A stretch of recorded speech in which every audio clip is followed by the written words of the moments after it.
Good afternoon, everybody. It's Steve Baker with The Great Game of Business. Welcome back.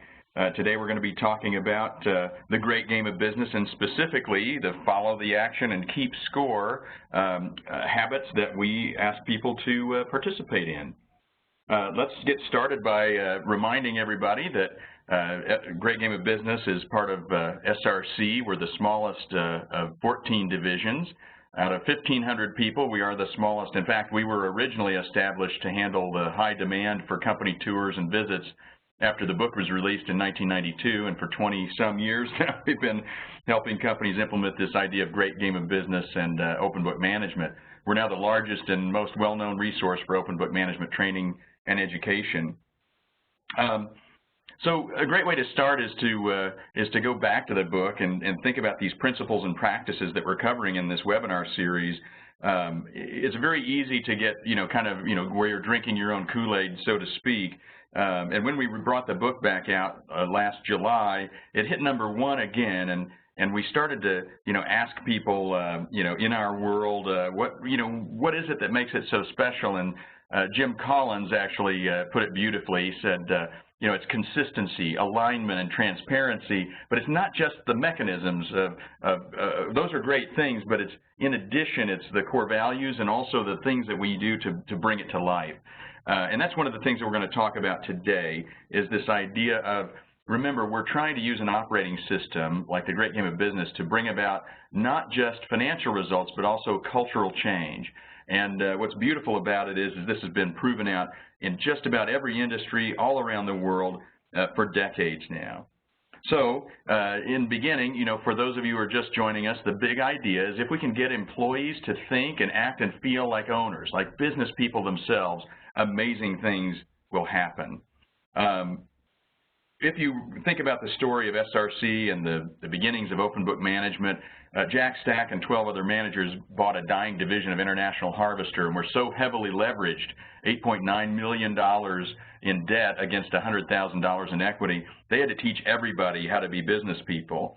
And what they learned early on was they used the analogy of a game to make it approachable and make it easy to learn business, because business has all the elements of a game. There's a goal, there are rules, the scoreboards are, of course, the financial statements. That's where the open book part comes from. And there's a reward for winning. In those early days, it was job security. But they learned something quickly, and that was nobody wants to play your silly little game if they don't understand the rules, if they don't know the score or can't change it, and if they can't win, they won't play. So we want to make sure and engage people on all levels. And this is what it looks like with the critical number, the goal of the game, what defines winning. If we don't do this, nothing else matters. And then we surround it with know and teach the rules, follow the action and keep score, and provide a stake in the outcome. These are the elements of any game. And today we're going to be talking about follow the action and keep score. And let me start by saying, if you think about sports, in general, or any game, one of the most important things is to keep people engaged. They really want to know what's happening. What is the score? If they aren't keeping score, it's just practice, and people behave much, much differently when they are keeping score. Let me show you a quick video to give you an example of why we huddle. You'll have to pay attention. This is an awareness test. How many passes does the team in white make?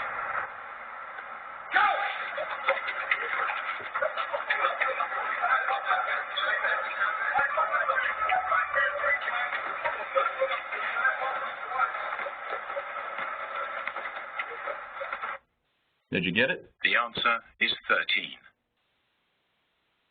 But did you see the moonwalking bear?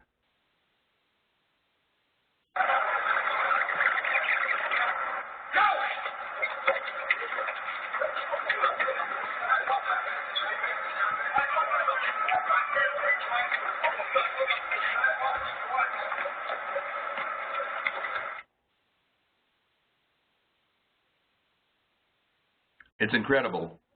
What I love about that video is it ties so well to what we do in business every single day. We give people some incredible KPIs, if you will, things to watch every single day, And then we reward that behavior if they hit their quotas or KPIs, that sort of thing. But what if we're not seeing the big picture? What if we're not seeing everything that we need? That's what we use huddles for. I'm going to show you another video very quickly that will illustrate for you the things that we talk about in huddles every day at SRC.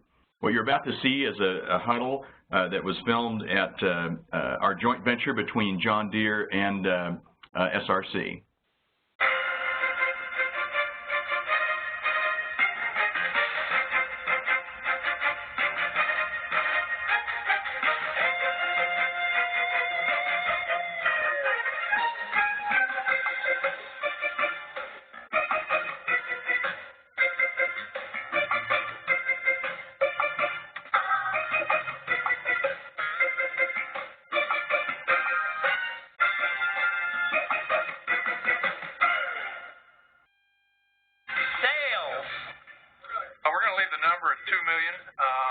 But there is some upside potential of that. We are ahead 60%. How'd you know that? We are ahead 60%. Now, if that's not a hoot and holler for Mike Stivers, I don't know what is. Okay, what's the absorption number? 260. So that's a better or worse than last week? 5 better than last week, and we got a shot at another 5. I think that deserves a round of applause. Look at these profit numbers. We got $784,000 profit that we've made before bonus. Total factory sales. 2116. Thank you. What's the total variance number, Tim? It is 58. All right. Good job. I need manufacturing overhead spending number for production. 182. Okay, standard COGS. 1576. It's huge. There's a big honking number out there. Paul, how much have we spent on warranty so far this year? Okay, we paid out GL $228,000 in warranty. Okay, so $228,000 in warranty. You walk out of here tonight, that's your thing to think about is how can we reduce that cost? Okay, and here's the number that I just been waiting for all week. Freight variances, inbound freight. 3 unfavorable. And outbound freight? 10 favorable. So we're holding this 10 favorable here for another week. Is that going to hold up? Depends on what sales do. You want to do But yeah, it's going to hold up. It's going to hold up for the numbers that are on the board, but if they change, I'll change them. And they'll get better, right? Absolutely. Whatever you say, sir. Wait. Here's his shirt. You got to hand his shirt out to this person, too. I mean, this...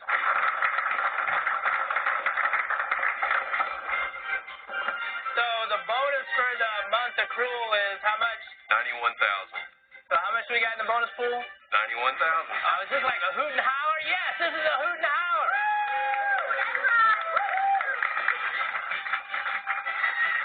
Okay, we're done. So as you can see, you just saw 30 minutes squeezed down to about 3. What's important about a huddle is that you have it at the same time every week, so people know that you're committed to just covering the numbers and doing it in a timely fashion. This isn't an HR meeting or a safety meeting. We're talking about how does money flow through the business, where are we at, what do we need to do to change the score. I'm guessing you're like me and you don't know much about engine remanufacture. But I tell you what, if you were a new employee and that was your first day in that huddle, you already know more about that business than any other job you've ever had when you walked in the door. What I mean is, in a short time, you were able to find out, first of all, were we winning or losing? We were clearly winning, and the numbers were all on the board. By the way, you could also see all the numbers were coming from the people who generated the numbers. It wasn't the CEO spitting them out at the end of the quarter. They were all forward-looking numbers. We're predicting the end of the month, the end of the quarter. And what's powerful about that is now we can make some decisions. You saw some of that behavior as they ran through the numbers and collected all of the different things from different departments and work groups.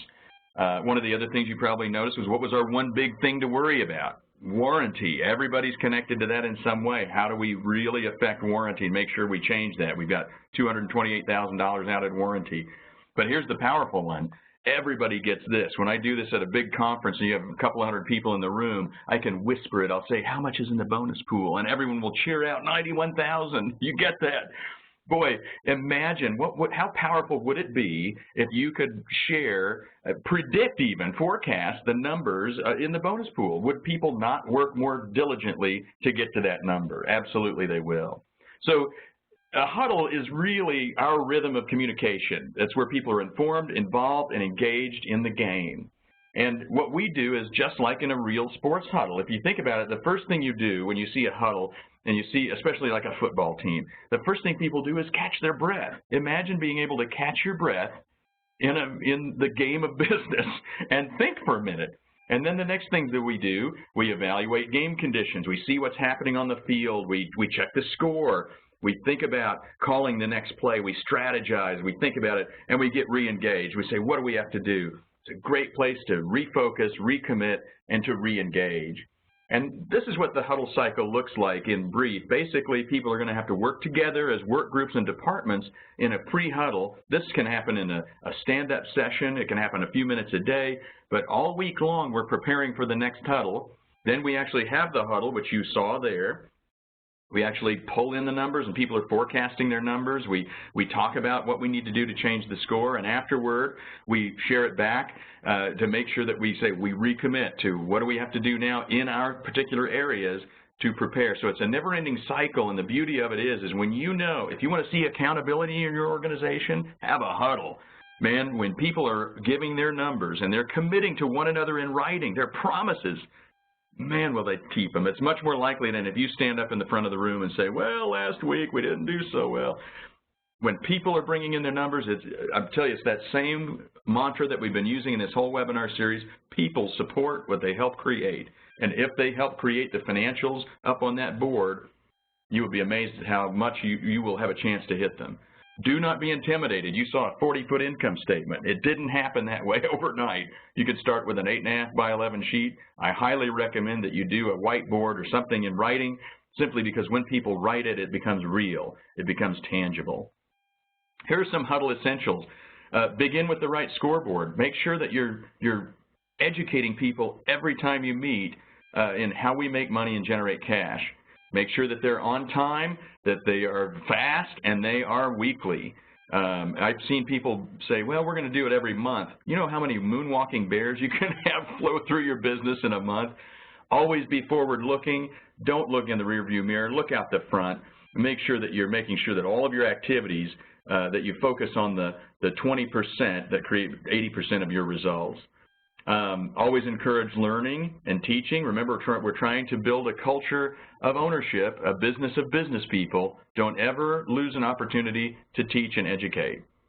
Also, here's another big one. A real takeaway for you today is what we call the commit. I want to know what each person can do to change the score, not for all time, but just by next week. And let's talk about that a little bit. It takes the right person to be the leader.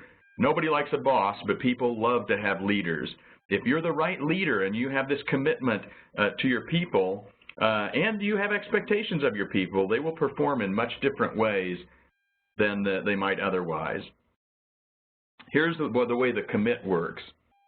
If you think about it, it's your one thing. What's one thing I can do for my team to move my number in the next and coming week? So we say it's the single most important thing I can do this week to impact the overall performance on the scoreboard. And what I don't want to do is allow anyone to say that, I was working with an oil and gas company recently, and all of the field guys said, I know what my thing is, it's increased production. No, that's your job.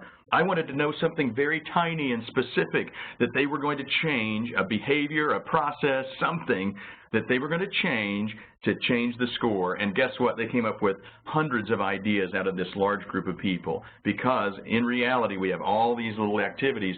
Just have everyone hold each other accountable to one commit a week.